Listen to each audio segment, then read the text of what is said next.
Baik, bismillahirrahmanirrahim. Assalamualaikum warahmatullahi wabarakatuh. Alhamdulillah hamdan katsiran thayyiban mubarakan fi wa bihamdihi tatimmu shalihat wa bi fadlihi tatimul barakat. Wassalatu wassalamu ala habibil mustafa sayyidina Muhammadin wa ala alihi wa ashabihi wa ummatihi ila yaumiddin. Bissalawati ilaihi tatimmu syafa'at, amma ba'du. Puji dan syukur atas kehadirat Allah Subhanahu wa taala, Zat yang Maha Kuasa yang telah memberikan kita begitu banyak nikmatnya. Ya pula Rabb yang telah mempersaudarakan kita semua di atas tali agama ini. Selanjutnya salam penghormatan kepada baginda Rasulullah Muhammad SAW, Rasul yang kemudian menjadi suri tauladan bagi kita semua dalam segala hal. Rasul yang telah membawa kita dari alam yang gelap gulita menuju alam yang terang menderang, au minaz zulumati ilan nur. Baik, insyaallah pada kesempatan yang mulia ini, pada kesempatan sore hari ini, saya selaku penceramah akan membawakan ceramah yang berjudul ketakwaan sebagai konsep pembeda bagi Allah Subhanahu wa taala bagi makhluknya jika disandingkan dengan hadis innamal a'malu binniyat atau hadis tentang niat.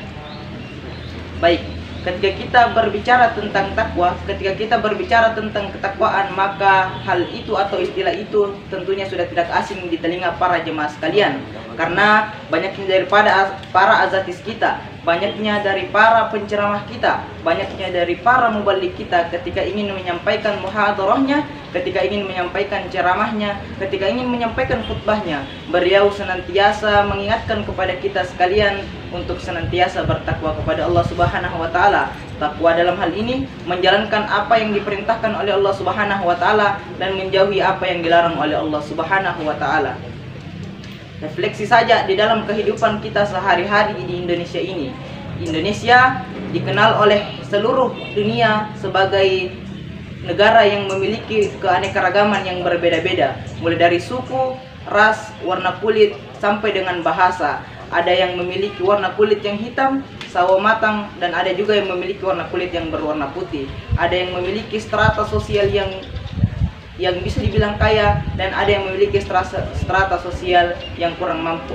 Namun apakah itu menjadikan pembeda bagi kita di hadapan Allah Subhanahu wa taala? Tentu tidak. Karena di hadapan Allah Subhanahu wa taala salah satu faktor pembeda kita ialah tingkat ketakwaan kita kepada Allah Subhanahu wa taala. Bagi siapa saja yang memiliki ketakwaan yang lebih tinggi, maka itu akan lebih dicintai oleh Allah Subhanahu wa taala. Hal itu tercermin di dalam Quran surah Al-Baqarah ayat 21 sebagai berikut. Bismillahirrahmanirrahim.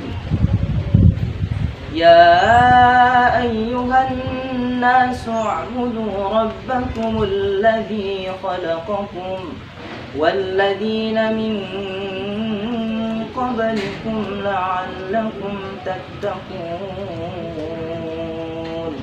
Yang artinya, wahai manusia, sembahlah Tuhanmu yang telah menciptakan kamu dan orang-orang sebelum kamu agar kamu bertakwa. Jika kita melihat konteks dari ayat ini, Allah Subhanahu wa taala di dalam hal ini tidak mengatakan ya ayyuhalladzina amanu, wahai orang-orang yang beriman, tetapi Allah Subhanahu wa taala mengatakan ya ayyuhan nas, yang ditujukan kepada seluruh orang-orang yang ada di muka bumi ini atau seluruh makhluk, agar kita senantiasa bertakwa kepadanya dengan sebenar-benarnya takwa. Ma'asyiral muslimin rahimani wa rahimakumullah. Baik, jika kita melihat definisi daripada takwa itu menurut Al-Quran sendiri, maka Al-Quran sendiri mendefinisikan bahwasanya takwa ialah bagaimana kita takut kepada Allah Subhanahu wa taala, bagaimana kita cinta kepada Allah Subhanahu wa taala, cinta kepada Nabi Muhammad sallallahu alaihi wasallam dan seluruh nabi-nabi Allah Subhanahu wa taala, cinta kepada malaikat, dan cinta kepada kitab-kitab Allah Subhanahu wa taala dengan menjadikannya sebagai pedoman di dalam menjalankan kehidupan. Hal ini pun sejalan dengan intisari Quran surah Al-Baqarah ayat 2 sampai dengan 7. Lalu muncul pertanyaan di benak kita, lalu apa kaitannya ketakwaan kita kepada Allah Subhanahu wa taala dengan hadis innamal a'malu binniyat atau hadis tentang niat?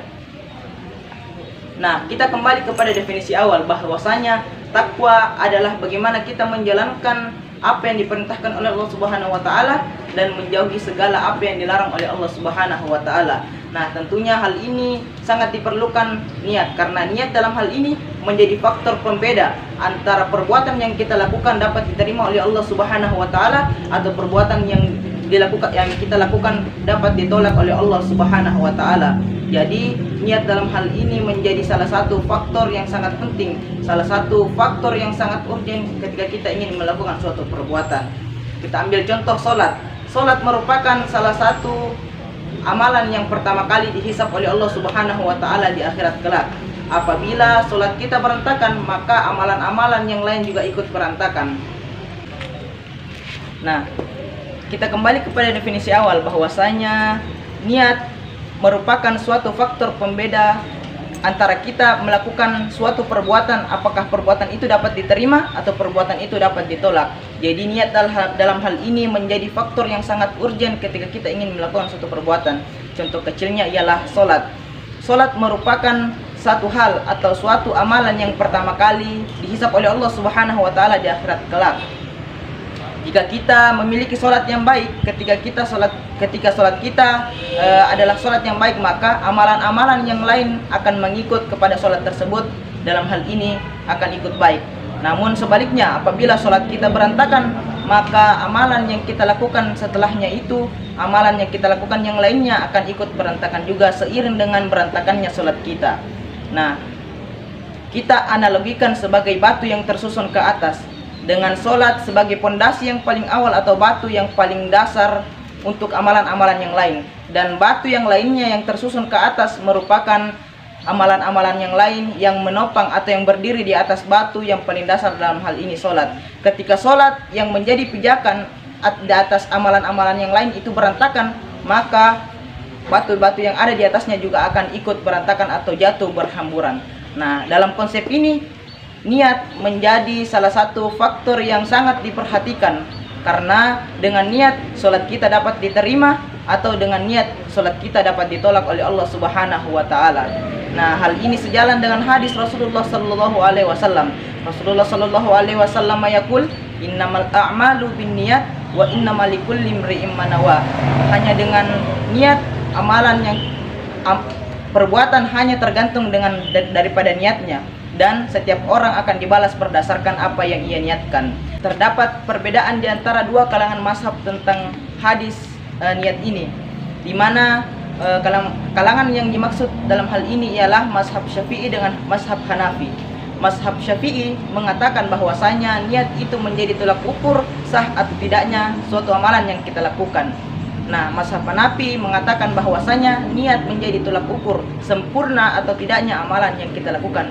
Nah, salah satu faktor yang paling menonjol antara dua perbedaan mazhab ini ialah ketika kita melakukan niat tersebut, di mana mazhab Syafi'i mengatakan bahwasanya niat dilakukan beriringan dengan perbuatan yang akan kita lakukan. Contohnya takbiratul ihram. Ketika kita mengangkat kedua tangan, maka pada saat itu juga kita melakukan niat. Nah, berbanding terbalik dengan mazhab Hanafi yang mengatakan bahwasanya niat terlebih dahulu kita lafazkan, kemudian kita melakukan suatu perbuatan. Contoh kecilnya kembali kita ambil contoh takbiratul ihram. Ketika tangan masih di bawah, maka niat dalam hal ini kita akan ucapkan. Nah, dan setelahnya itu kita baru melakukan suatu perbuatan. Kembali kepada pembahasan tentang niat ini, salah satu mufti atau sufi berkebangsaan Mesir, dalam hal ini Syekh Ali Juma mengatakan bahwasanya niat merupakan asas dan perbuatan merupakan far'un, di mana niat merupakan suatu asas atau pondasi yang paling dasar ketika kita ingin melakukan suatu perbuatan, dan far'un dalam hal ini amalan merupakan apa yang berdiri di atas niat tersebut, dalam hal ini asas. Jadi dapat kita simpulkan bahwasanya niat menjadi salah satu faktor yang sangat urgent atau salah satu faktor yang sangat penting ketika kita ingin melakukan suatu perbuatan, karena perbuatan yang kita lakukan akan dapat diterima oleh Allah Subhanahu wa taala, atau sebaliknya perbuatan yang kita lakukan itu malah ditolak oleh Allah Subhanahu wa taala. Perkataan aku mencintaimu sama sekali tidak ada esensinya atau sama sekali tidak ada gunanya ketika kita tidak barengi dengan suatu perbuatan. Perkataan aku mencintai Allah Subhanahu wa taala sama sekali tidak ada gunanya ketika kita tidak barengi dengan perbuatan yang dicintai oleh Allah Subhanahu wa taala. Dalam hal ini salat, zakat, haji, puasa dan amalan-amalan yang lain yang dicintai oleh Allah Subhanahu wa taala. Mungkin cukup sekian ceramah yang sempat saya sampaikan. Saya akhiri dengan ucapan syukran katsiran ala husni ihtimamikum wa akhiran unzur ma qala wa la tanzur man qala. Assalamualaikum warahmatullahi wabarakatuh.